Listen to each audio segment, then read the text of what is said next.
nina uamuzi. Ukiona hata mmechoka na mimi na hawa wenzangu, tuko tayari mtupeleke Riverayala. Hatuna shida na hiyo. Kwa sababu mimi nitakufa na wewe pia siku moja utakufa. Hakuna mahali utaenda. Kwa hivyo hii koti nisaidie. Mimi ndio ninaumia na ninalia. Nateswa kila wakati. Nikijaribu kuomba hata nifunguliwe jua hata masaa, haiwezekani. Mimi niko ndani kwa ndani, naumia maumivu, nateseka na baridi na sisikizwi na mtu.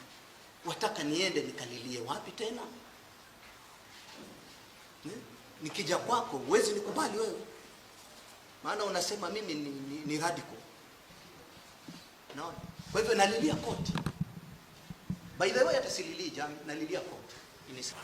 But what we're being told is just a general blanket application. Give us time to do what? To accomplish what? That one has not been brought out. Therefore, we feel the prosecution is abusing the court process to have the respondent detained at Matewa without giving any cogent reasons or grounds. Wakili Makasembo, inaonekana mambo kama haya yanatokea kwa sababu labda haendi kuwatembelea wateja wake. Kwa hiyo hawajui wanapitia nini mpaka wafike hapa ndo wamueleze, kisha yeye anaeleza mahakama. Aweze kwenda kuwatembelea na awasilishe malalamishi rasmi kwa afisa ambaye anasimamia Matewa prison, na hiyo nikisema rasmi namaanisha kwa maandishi, na kisha anaweza peana nakala kwa upande wa mashtaka pamoja na koti. Anakipigana nacho mkijuu na kitawaramba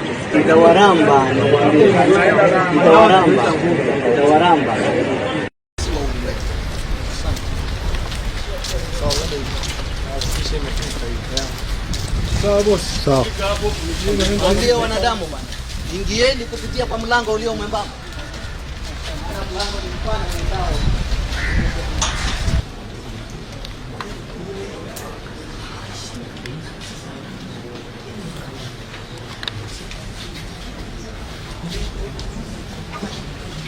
State Mackenzie, none other than Kithure Kindiki. And detention becomes the least restrictive measure because you cannot release them with conditions when you've not heard from their families.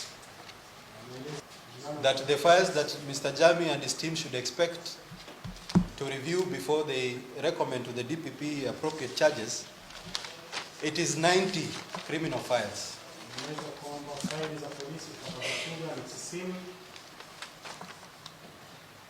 Your Honor, each case will be having at least 10 counts, which we are to consider.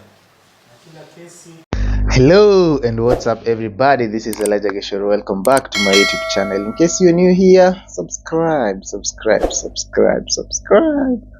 And in case you're a returning subscriber, thank you so much for continuing to enjoy and watch my content. Like I say, this is the greatest YouTuber in the Republic of Kenya, and the E in my name stands for exactly what you need. Pastor Paul Mackenzie has come out again to declare that he is being frustrated by the authorities and that his basic human rights are being ignored.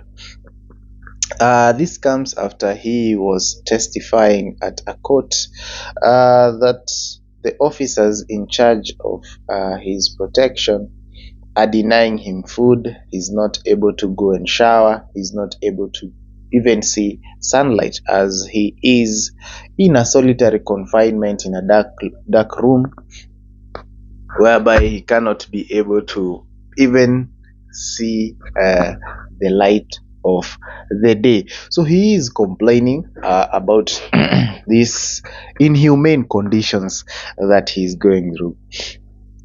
For my international audience, Pastor Paul Mackenzie is a cult leader in Kenya and has overseen of the deaths of over 400 people who have been found buried in his Shakahola farm in the coastal areas of Kenya. And this guy is very notorious for his queer teachings, religious teachings.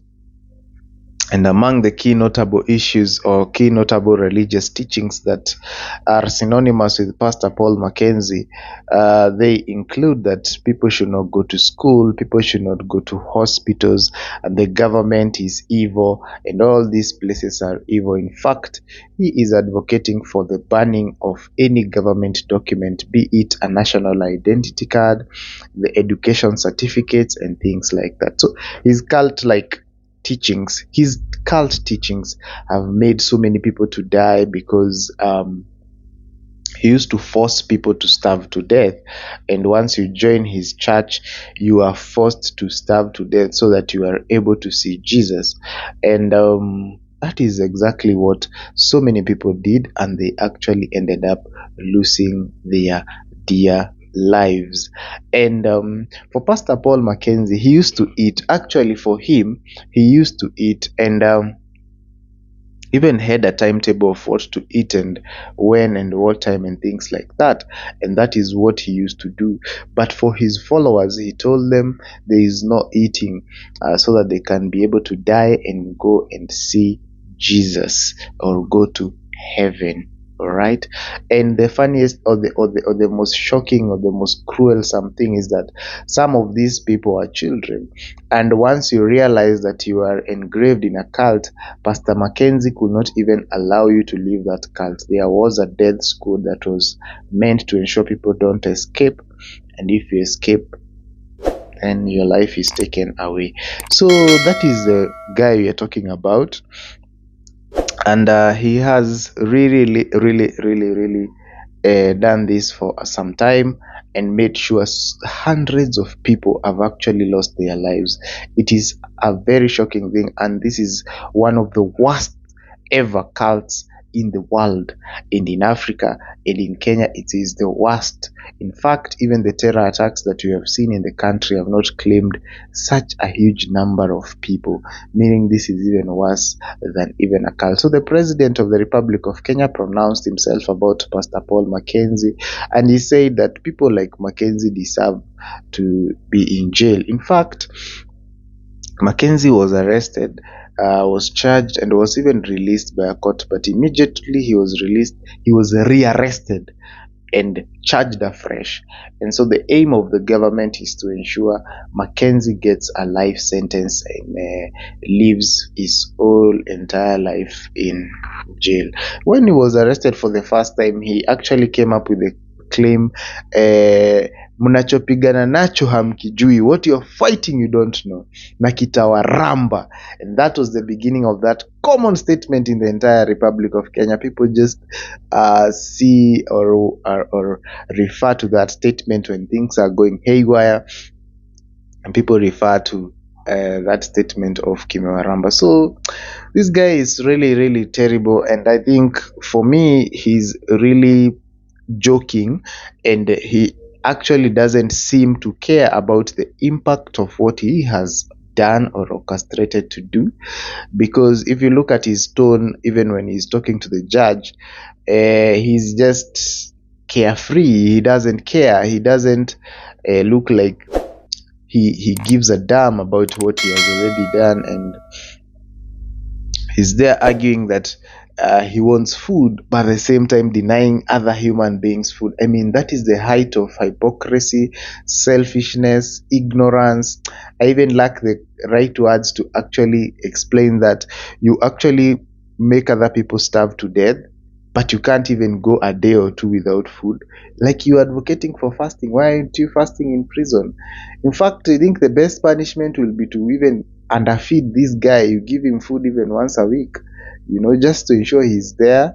But anyway, he's complaining the cells are cold and things like that. But How about the people who have lost their lives? How about the people who have lost their children? Mass graves, a whole family gets into the cult and they end up dying. How are you going to address those concerns when you're just it's about you, it's about yourself, it's about what you want and things like that? It's really, really, really not right, and it's the wrong thing to do, and he deserves the worst punishment that is ever possible, because this guy has really made families to suffer and so many other people to suffer, and is something that should be condemned with the strongest ever terms possible. So yeah, guys, that is it about Pastor Mackenzie. His case is still going on, and he's really in trouble. He's really, really in trouble, and it's something that he's not gonna be able to leave off the hook now that this is something that has caught international attention. I don't think the government will ever give up on this guy, and he will be charged until he actually makes it to the death sentence, or what we call the life sentence here in Kenya. Although sometimes back we've seen judges argue that the death sentence is actually inhumane and is something that should not be there. And that begs the question, I mean, if you're saying the death sentence is inhumane, how about the people who take other people's life, like Mackenzie? What's the best solution for these people? What do you want them to do? To be jailed, released, and then go back to the society and kill more people? Is that justice? Is it? Somebody has orchestrated over the death of 400 people, and then you're here telling us that the death sentence is unconstitutional. Doesn't make sense at all. Yeah, so guys, comment down below. What do you think is the best solution for Pastor Paul Mackenzie? What should the government do? And do you think that his conditions at the prison should actually be improved, or they should just be left like that so that he learns his lesson?